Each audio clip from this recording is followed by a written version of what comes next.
Hi, I'm Dr. Hackey Reitman. Welcome to another episode of Exploring Different Brains. And today we're so lucky to have a returning guest, my friend, Dr. Brian Udell, the Autism Doctor. Yes, you can find him at theautismdoctor.com. He's controversial. We don't always agree, but he's in the front lines and he's devoting his life to this. And so without further ado, Dr. Brian Udell, thanks for joining us today. Thanks for having me again, Hackey. It's a pleasure. It's an honor. Why don't you do an introduction of yourself that's better than the one I just did? Well, I'm a pediatrician for 45 years, and I've always been interested in epidemics and in younger children where there isn't placebo effect. That's the beauty of taking care of premature babies and toddlers. You can't tell a baby that they're going to talk or they're going to walk. What you do results in improvement, and that I like that combination. And as far as epidemics go, I was involved in the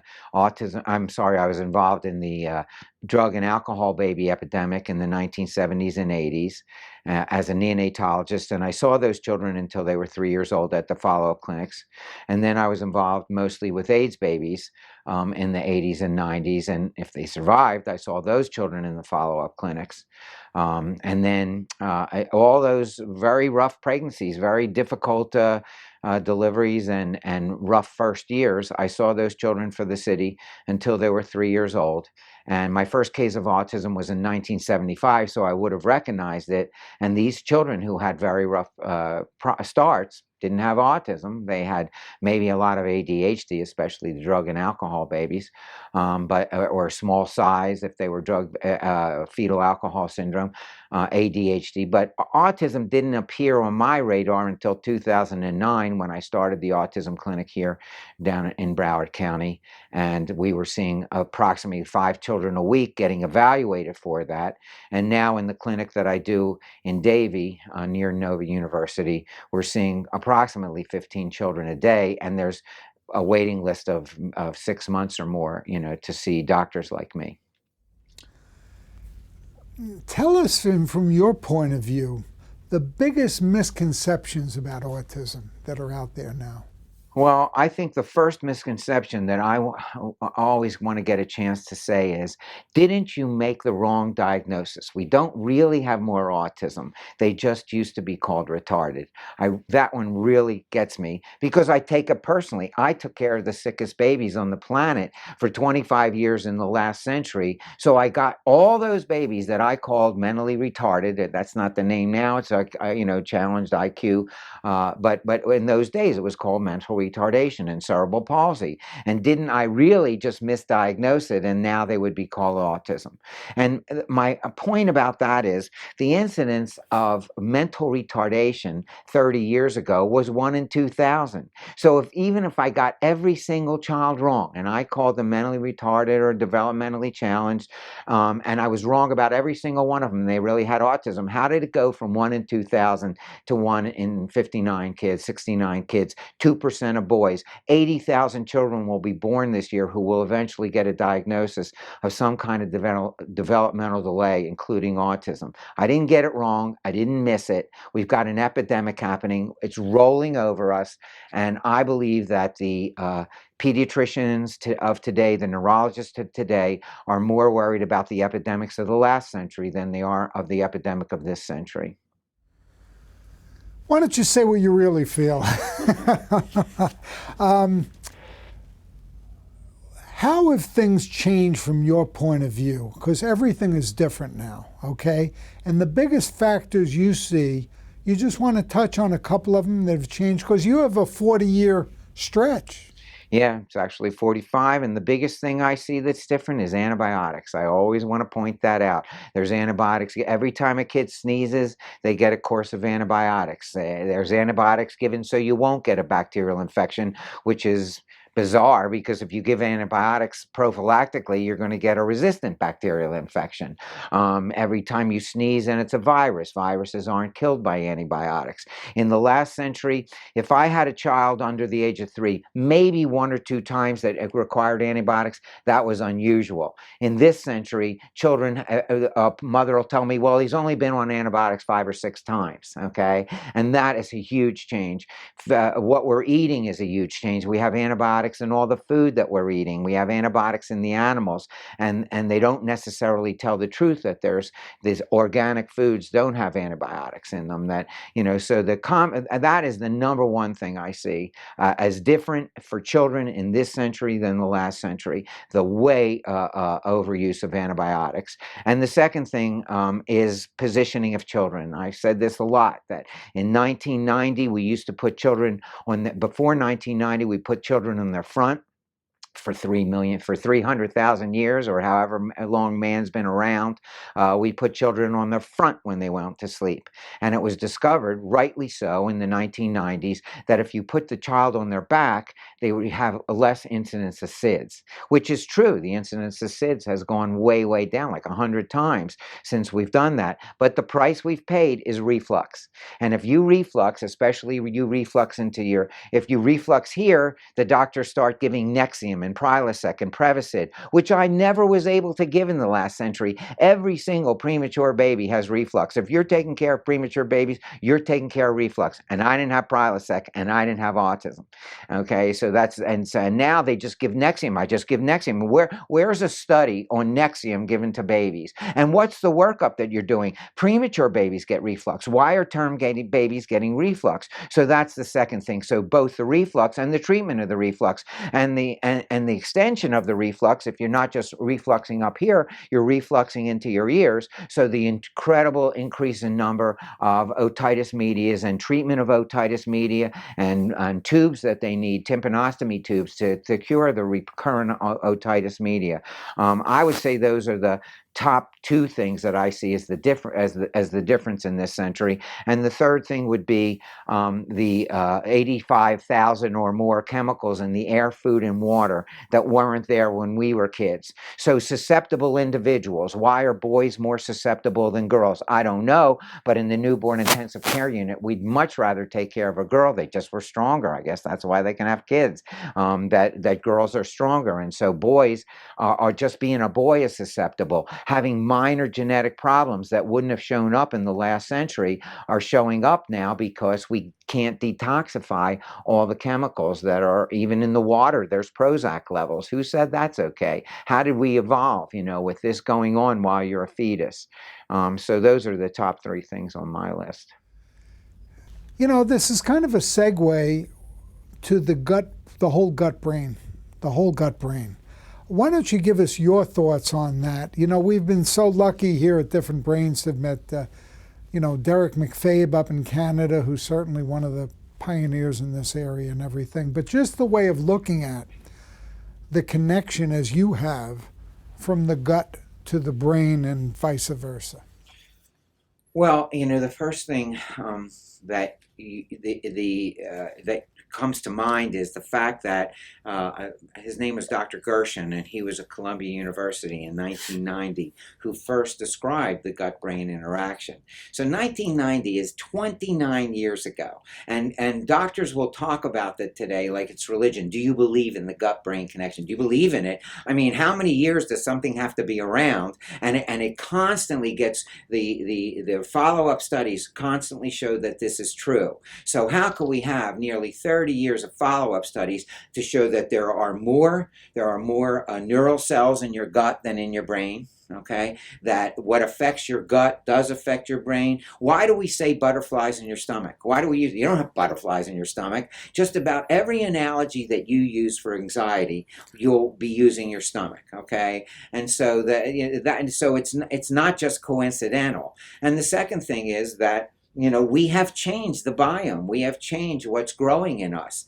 And so when one wants to look at, well, what's the reason for the increase in the developmental problems? It's interesting. If you tell somebody there's more asthma in the world, oh yeah, there's more asthma in the world. It's a poison world. There's more thyroid in the world. Oh yeah, there's more thyroid. I understand. There's more certain cancers in the world. You say there's more autism in the world and that there's an autoimmune or a gut relation to that because we have poisons, or I don't know what you're talking about. It couldn't affect those organs. It could only affect any other organ but your gut or your brain. And mostly for me, 60% of my babies, of my patients, have a GI abnormality in some way. Most people don't know that. In the first series of autistic children from Dr. Connor, Leo Connor, in 1930, he reported in 1939 and 1940, 11 children that had autism. And 8 of those 11 children, because he described each case in detail, and 8 of those 11 children had a gastrointestinal problem. They either had a lot of diarrhea or vomiting or feeding problems. 8 of 11. Only 6 of 11 had what somebody might call a refrigerator mom. The mom wasn't interested in the kid. So I always think that if Dr. Connor was a gastroenterologist rather than a true Freudian psychiatrist, which he was from Austria, that it wouldn't have been found in the Diagnostic and Statistical Manual for Psychiatric Disorders. It would be found in the pediatric manual as a pediatric disorder or a gastrointestinal disorder. And the good news for my patients is that if 60% of them have a gastrointestinal thing that I can issue that I can address, that means that a lot of the signs and symptoms that we call autism go away. Aggression, in my world, aggression always starts in the gut. Okay, there is no reason for a kid to hit his head. It is absolutely bizarre for a person to hit themselves in the head. It is absolutely impossible to believe when I see a mom from her entire arm with bite marks and punch marks. Okay, this is starting in the gut, and when you recognize that the aggression is a combination of gut dysbiosis, something's going wrong in the gut, and the child's inability to communicate, you get these two things together, okay, and you're going to get disruptive children, and you're going to get behaviors that we call repetitive behaviors, restricted interests, social isolation, and these people want to be anything but socially isolated. They just don't have the skills to do that. So all these kind of symptoms that we call autism can be very much ameliorated by addressing the gut issues. And the most important thing to me is speech, okay? That speech apraxia is interfered with, so the mother says, well, the kid hates the speech therapist. Every time the speech therapist comes, they're not paying attention. And it's like the child doesn't know he can talk. And if all he's doing is worried about his gut the whole time and he doesn't feel so good and he hasn't taken a poop in 3 days, or he's taken 3 poops by the time she sees him that day, nobody's in the mood to take tests and to be learning things. So it actually interferes. Before I even start to address the signs and symptoms that would be related to communication and speech apraxia or speech delay or echolalia or scripting or whatever the speech problem is at the time, you have to address the gut issues first so that the child will pay attention. And when you stress this in your practice and when you speak and when everything you're doing, it's met with resistance, isn't it? At best, okay? I'm marginalized at best and, derided at worst. They're just trying to make this up. I live in the world, I grew up in the world of regular doctors. I'm a regular doc, and I might not have believed in any of this 10 years ago when I started seeing more and more children with autism. Oh, it's probably a genetic problem. Well, if it's a genetic problem, where's the genetics to prove it? It's the 21st century. I have neurologists today that still don't do a genetic workup on the kids. Okay, you said it was genetic. You told the parent it was genetic. Why didn't you check well, because she's not going to have any more kids, or because you can't do anything about genetics. Well, wouldn't you want to know why the kid's showing autism? I mean, we're marginalized with all these thoughts that we have, and so the gut-brain connection. Oh, they believe in the gut-brain connection. Everything's gluten-free, everything's casein-free, and of course you can go overboard. But in my world, okay, when a parent sees that by doing certain diets, okay, that are medically indicated because we do scientific testing to say what diet you're supposed to be on, or we make up whatever nutritional deficiency that they may have, and the child starts talking. That's what I'm talking about. There ain't no placebo effect in that, okay? Now, I say if you go on this diet, okay, and if you would just do the diet for 2 months, okay, and in 3 months you see the child eat the wrong thing, you will never give that child that food again. And it happens 100% under the age of 6 years old, because the parent starts to believe, the grandparent starts to believe that this gut-brain connection is a real thing. It must be, because the child got better. They've been doing the same therapy, speech therapy, for 3 years. The child's now 5 years old, doesn't talk. The neurologist says, well, you got to get more therapy. Well, if you don't talk under the age of 6, the different parts of our brain learn speech under 6 than over 6, which is why when people learn a second language, for example, they'll always have an accent unless they practice, if they learn the language too late. There's a very specific time that our brain is supposed to learn language, and it's getting interfered with a lot because of all either infections or autoimmunity, and again, the special thing for me is gastrointestinal. And so it's not hard to get people to believe it when it's little kids. It's a lot harder when they're older, and it's very difficult. So this is kind of a segue also to what people, you might think mistakenly, call comorbidities with autism. Can you expound on that? Right. My view is that autism is a number of signs and symptoms that we call autism. It's not a comorbidity, it's the morbidity, okay? In that child who has speech apraxia, his or her autism is being defined by the speech apraxia. And it might be defined at another time by their problems with their gut. It might be defined at another time, especially as they get older, by their sensory issues, huge sensory issues, okay? They're very, they have to press on things, distractibility with sounds or visual sensory things from lights above your head. These are, to me, aren't comorbidities. What they represent is communication problems in the central nervous system. They represent functional connections, functional connectivity problems, and that downstream they're being manifest in this way in signs and symptoms we call autism.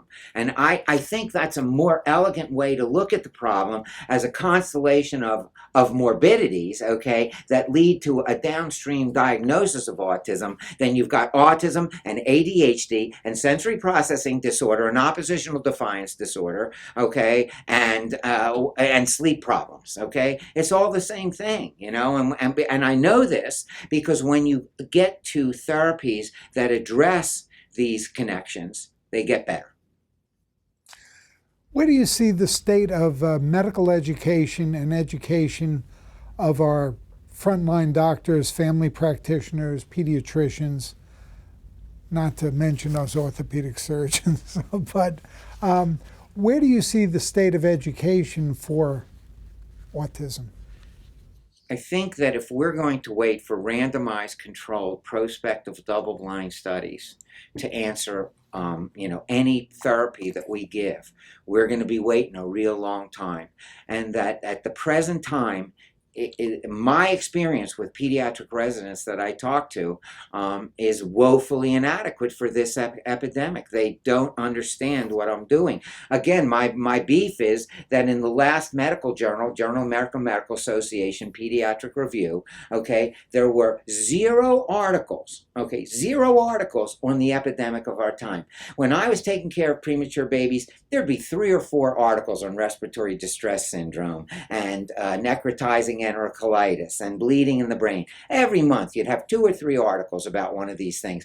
Where's the research, okay? And a lot of the research, unfortunately, is going into the magic, okay? The stem cell transplants, okay, that they're doing at Duke University, or the fecal transplants that they're doing in Arizona. Just let's understand why people have autism first before we start looking at what magic's going to make that turn around. And for example, I'm disappointed when I read studies about monkeys and mice. They can genetically, it can be genetically engineer monkeys and mice that have repetitive behaviors. They'll run on the track all the time, or they'll have restricted interest and social isolation. These animals are social animals, and you can genetically engineer animals that are, have these signs and symptoms that people call autism. And my answer is, when the monkey talks, I'll read the study. Monkeys don't talk, and we don't understand why monkeys don't talk and we do. So until we understand why monkeys don't talk and we don't do that, we do, that's when I'll believe it. And so it's not just the teaching that's going on. The research is geared towards the wrong, speech apraxia. Nobody talks. Oh, you'll get a kid who doesn't speak, and he's 4 years old, and he'll be seeing a speech therapist, and for the first time in like a year, your child has speech apraxia. It's like, well, he wants to talk and he can't. I think he does. And they say it with such authority, like they just told me what part of the brain isn't working. When an old man has a stroke, we know where the problem is. It's in the temporal lobe, and we know exactly what the problem is. We know they need a repetitive therapy to get it back, to get that blood flow back to that area. We don't understand anything about speech apraxia and autism, not the least bit. Okay, and that defines the most affected children, because if you reach the age of 10, 11, 12, and you're not speaking, your rage can go really high. Your inability to communicate with people, your social isolation, and now they're talking about all these behaviors, and somehow at the age of 18 you graduate into schizophrenia. Because since he was 13, you started giving crazy drugs to the kid who wasn't crazy in the first place, and now you made him crazy by the time he was 18. Because he didn't talk. And the interesting thing about not talking in autism is a deaf kid will play with other kids by the time they're 3 or 4 or 5 years old. It's not speech, okay, it's communication and the socialization and communication. So I'm often frustrated when parents are saying that the teachers say that the kid is not attending, they're not focusing, they're not listening. It's like, well, he isn't talking. I don't care about all that stuff. He's not talking. Don't you want to make him talk? And so to me, it starts with the research, and the end of it is that these pediatric residents I can't even get them interested, for example, to do a chart review in my place. Prove that I'm wrong. Prove that I can't increase the chance that a child is going to escape autism, which is what I call it when I see children that are better. They've escaped it. If you're in a car accident and your hand looks like this, and 10 years later your hand is fine, nobody ever said, oh, you couldn't have been in the car accident, your hand looks fine. But if I have a kid who's 10 years old and doesn't have any signs or symptoms left, or has a little social problems, a little communication problem, oh, well, he didn't really have autism. That's what you hear. That's how strong the university look at autism is. That if you get better, you couldn't have had it. Dr. Brian Udell, thank you so much for being with us here at Exploring Different Brains, the Autism Doctor. And where can people learn more about you? At theautismdoctor.com or childdev.org, childdev.org, which describes the other services that we provide for people, because everybody that presents with signs and symptoms of autism doesn't have it. They deserve a medical workup. And the name of the organization is? The Child Development Center of America is my organization. Child Development Center of America. Okay. Brian, thank you so much for being here. Thank you for the platform.